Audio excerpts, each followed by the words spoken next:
शांति। Good morning.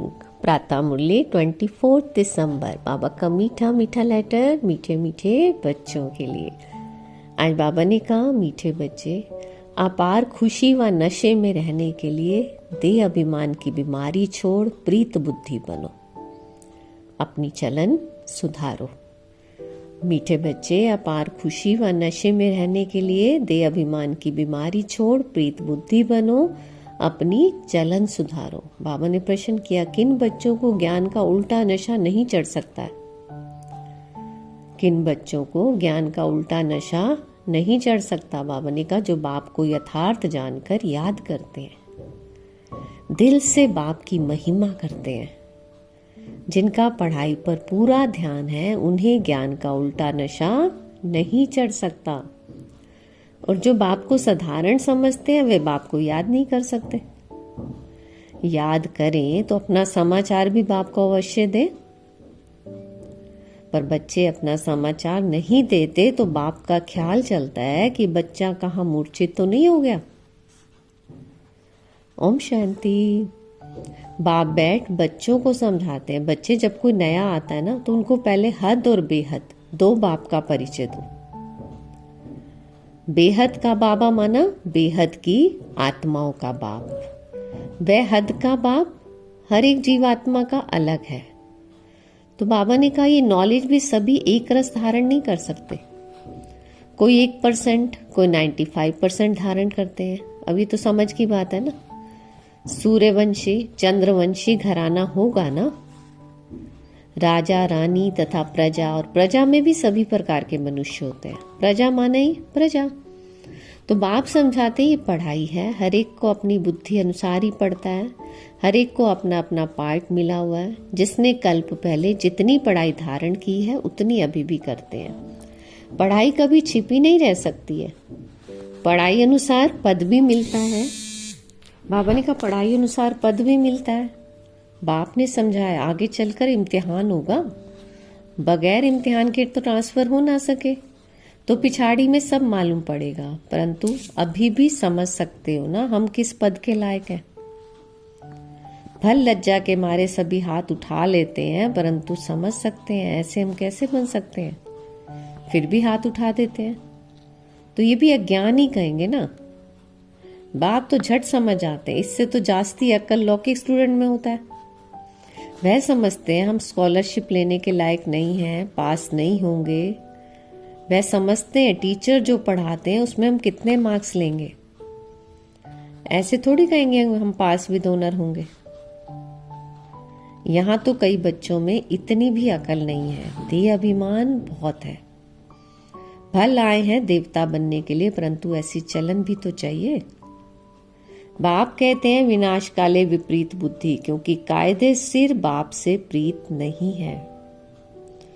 तो बाप तुम बच्चों को समझाते हैं कि विनाश काले विपरीत बुद्धि का यथार्थ अर्थ क्या है। बाबा कहते बच्चे ही पूरा नहीं समझ सकते हैं, तो फिर वे क्या समझेंगे। बाप को याद करना ये तो हो गई गुप्त बात, लेकिन पढ़ाई तो गुप्त नहीं है ना। पढ़ाई में नंबरवार होते हैं, एक जैसा थोड़ी पढ़ेंगे। पर बाबा समझते हैं बच्चे तो अभी बेबी हैं। ऐसे बेहद के बाप को 3-3, 4-4 मास याद भी नहीं करते हैं। मालूम कैसे पढ़े कि याद करते हैं। बाप को पत्र तक नहीं लिखते कि बाबा मैं कैसे कैसे चल रहा हूँ, क्या क्या सर्विस करता हूँ। तो बाप को बच्चों की कितनी फिक्र रहती है कि कहाँ बच्चा मूर्छित तो नहीं हो गया है, कहाँ बच्चा मर तो नहीं गया है। कोई तो बाबा को कितना अच्छा अच्छा सर्विस समाचार लिखते हैं। बाप भी समझते हैं बच्चा जीता है। बाबा ने कहा, सर्विस करने वाले बच्चे कभी छिप नहीं सकते। बाप तो हर बच्चे का दिल लेते हैं कि कौन सा बच्चा कैसा है। और बाबा बताते हैं देह अभिमान की बीमारी बहुत कड़ी है। बाबा मुरली में समझाते हैं, पर कईयों को तो ज्ञान का उल्टा नशा चढ़ जाता है, अहंकार आ जाता है, फिर याद भी नहीं करते, पत्र भी नहीं लिखते, तो बाप भी याद कैसे करेंगे। याद से याद मिलती है।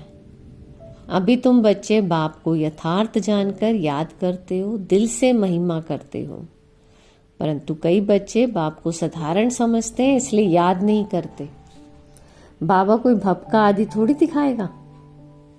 भगवानोवाच, मैं तुम्हें विश्व की राजाई देने के लिए राजयोग सिखलाता हूं। क्या कह रहे बाबा? भगवानोवाच, मैं तुम्हें विश्व की राजाई देने के लिए राजयोग सिखलाता हूं। तुम ऐसे थोड़ी समझते हो कि हम विश्व की बादशाही लेने के लिए बेहद के बाप से पढ़ते हैं। बाबा कहते हैं ये नशा हो तो अपार खुशी का पारा सदा चढ़ा रहे। गीता पढ़ने वाले भल कहते हैं श्री कृष्ण भगवानोवाच, मैं राजयोग सिखलाता हूं, बस उन्हें राजाई पाने की खुशी थोड़ी रहेगी। गीता पढ़कर पूरी की और गए अपने अपने धंधे धोरी में। तो तुमको तो अभी बुद्धि में है ना कि हमको बेहद का बाप पढ़ाते हैं, उन्हें ऐसा बुद्धि में नहीं आएगा। तो पहले पहले कोई भी आए तो उनको दो बाप का परिचय देना है। बोलो भारत स्वर्ग था, अभी नर्क है, ये कलयुग है, इसे स्वर्ग थोड़ी कहेंगे। ऐसे तो नहीं कहेंगे कि सतयुग में भी है, कलयुग में भी है। किसी को दुख मिला तो कहेंगे नर्क में है, और किसी को सुख है तो कहेंगे स्वर्ग में है। ऐसे बहुत कहते हैं। दुखी मनुष्य नर्क में है, हम तो बहुत सुख में बैठे हैं, महल माड़ियां मोटरे आदि हैं, समझते हैं हम तो स्वर्ग में हैं। गोल्डन एज आयरन एज एक ही बात है। तो बाबा कहता है पहले पहले कोई आए उसको दो बाप की बात बुद्धि में बिठानी है। बाप ही खुद अपनी पहचान देते हैं तो वह सर्वव्यापी कैसे हो सकता है? क्या लौकिक बाप को सर्वव्यापी कहेंगे? अभी तुम चित्र में दिखाते हो, आत्मा और परमात्मा का रूप तो एक ही है, उसमें फर्क नहीं है। आत्मा और परमात्मा कोई छोटा बड़ा नहीं है, सभी आत्माएं हैं, वह भी आत्मा है। वह सदा परम धाम में रहते हैं, इसलिए उन्हें परमात्मा कहा जाता है। सिर्फ तुम आत्माएं जैसे आती हो वैसे मैं नहीं आता।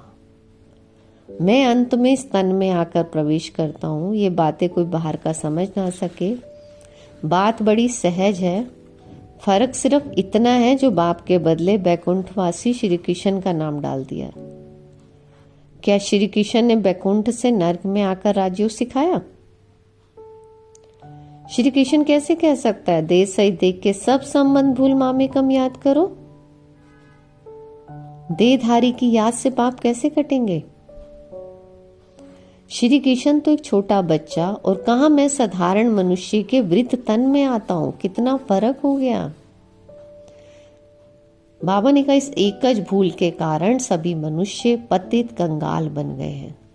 ना मैं सर्वव्यापी हूं, ना श्री कृष्ण सर्वव्यापी है। हर शरीर में आत्मा सर्वव्यापी है, और मुझे तो अपना शरीर भी नहीं है। हर आत्मा को अपना अपना शरीर है। नाम हर एक शरीर पर अलग अलग पड़ता है।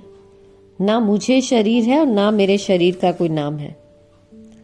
मैं तो बूढ़ा शरीर लेता हूं तो इसका नाम बदलकर ब्रह्मा रखा है। मेरा तो ब्रह्मा नाम नहीं है, मुझे तो सदा शिव ही कहते हैं। मैं ही सर्व का सद्गति दाता हूं। आत्मा को सर्व का सद्गति दाता नहीं कहेंगे। परमात्मा की कभी दुर्गति होती है क्या? आत्मा की ही दुर्गति और आत्मा की ही सद्गति होती है। तो ये सभी बातें विचार सागर मंथन करने की हैं, नहीं तो दूसरों को कैसे समझाएंगे। परंतु माया ऐसी दुस्तर है जो बच्चों की बुद्धि आगे नहीं बढ़ने देती। दिन भर झरमुई झगमुई में ही टाइम वेस्ट कर देते हैं। बाप से पिछाड़ने के लिए माया कितना फोर्स करती है। फिर कई बच्चे तो टूट पड़ते हैं। बाप को याद ना करने से अवस्था अचल अडोल नहीं बन पाती। बाप घड़ी घड़ी खड़ा करते हैं और माया गिरा देती है। बाप कहते हैं कभी हार नहीं खानी है। कल्प कल्प ऐसा होता है, कोई नई बात नहीं। माया जीत अंत में बन ही जाएंगे, और रावण राज्य तो खलास होना ही है। फिर हम नई दुनिया में राज्य करेंगे। कल्प कल्प माया जीत बने हैं, अनगिनत बार नई दुनिया में राज्य किया। तो बाप कहते हैं बुद्धि को सदा बिजी रखो तो सदा सेफ रहेंगे। बुद्धि को सदा बिजी रखो तो सदा सेफ रहेंगे। इसको ही सुदर्शन चक्रधारी कहा जाता है। बाकी इसमें हिंसा आदि की बात नहीं है। ब्राह्मण ही सुदर्शन चक्रधारी होते हैं, देवताओं को सुदर्शन चक्रधारी नहीं कहेंगे। तो बाबा ने कहा पतित दुनिया की रस्म रिवाज और देवी देवताओं की रस्म रिवाज में बहुत अंतर है। मृत्युलोक वाले ही पतित पावन बाप को बुलाते हैं कि हम पतितों को आकर पावन बनाओ, पावन दुनिया में ले चलो।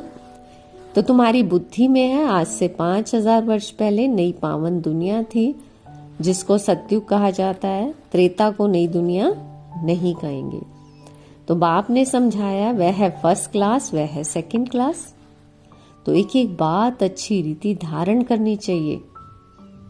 जो कोई आकर सुने तो वंडर खाए, और कोई कोई वंडर भी खाते हैं परंतु फुर्सत नहीं जो पुरुषार्थ करें। फिर सुनते हैं पवित्र जरूर बनना है। ये काम विकार ही मनुष्य को पतित बनाता है, उसको जीतने से तुम जगत जीत बनेंगे। परंतु काम विकार दोनों की जैसे पूंजी है, इसलिए वे अक्षर नहीं बोलते हैं, सिर्फ कहते हैं मन को वश में करो, मन को वश में करो। लेकिन मन अमन तब हो जब शरीर में नहीं हो, बाकी मन अमन तो कभी होता ही नहीं है। देह मिलती है कर्म करने के लिए, तो फिर कर्मातीत अवस्था में कैसे रहेंगे? कर्मातीत अवस्था कहा जाता है मुर्दे को। तो जीते जी मुर्दा अथवा शरीर से डिटैच होना है। तो बाप तुमको इस शरीर से न्यारा बनने की पढ़ाई पढ़ाते हैं। शरीर से आत्मा अलग है। आत्मा परम धाम की रहने वाली है। आत्मा शरीर में आती है तो उसे मनुष्य कहा जाता है, और शरीर मिलता ही है कर्म करने के लिए। एक शरीर छोड़ फिर दूसरा शरीर कर्म करने के लिए लेना है। बाबा कहते शांति तो तब हो जब शरीर में नहीं है। मूल वतन में कर्म होता नहीं, सूक्ष्म वतन की तो बात ही नहीं है। सृष्टि का चक्र यहाँ फिरता है। तो बाप और सृष्टि चक्र को जानना, इसको ही नॉलेज कहा जाता है। सूक्ष्म वतन में ना सफेद पोषधारी, ना सजे सजाए, ना नाग बलाएं पहनने वाले शंकर आदि होते हैं। बाकी ब्रह्मा और विष्णु का राज बाप समझाते रहते हैं। ब्रह्मा यहाँ है और विष्णु के 2 रूप भी यहाँ है। वह सिर्फ साक्षात्कार का पार्ट ड्रामा में है जो दिव्य दृष्टि से देखा जाता है। क्रिमिनल आंखों से पवित्र चीज तो दिखाई ना पड़े। क्रिमिनल आंखों से पवित्र चीज तो दिखाई ना पड़े। अच्छा, मीठे मीठे सिखिल दे बच्चों प्रति माता पिता बाप दादा का याद प्यार और गुड मॉर्निंग। रूहानी बाप की रूहानी बच्चों को नमस्ते। हम रूहानी बच्चों की रूहानी बाबा को नमस्ते नमस्ते। ओम शांति। धारणा के लिए मुख्य सार है। फर्स्ट पॉइंट, अपने आप को सदा सेफ रखने के लिए बुद्धि को विचार सागर मंथन में बिजी रखना है। अपने आप को सदा सेफ रखने के लिए बुद्धि को विचार सागर मंथन में बिजी रखना है। सुदर्शन चक्रधारी बनकर रहना है। झरमुई झगमुई में अपना समय नहीं गंवाना है। सेकंड है, शरीर से डिटैच रहने की पढ़ाई जो बाप पढ़ाते हैं वह पढ़नी है। और माया के फोर्स से बचने के लिए अपनी अवस्था अचल अडोल बनानी है। वरदान, बाबा का वरदानी हाथ सिर पे अनुभव करते वरदान को अपने में समाते हैं।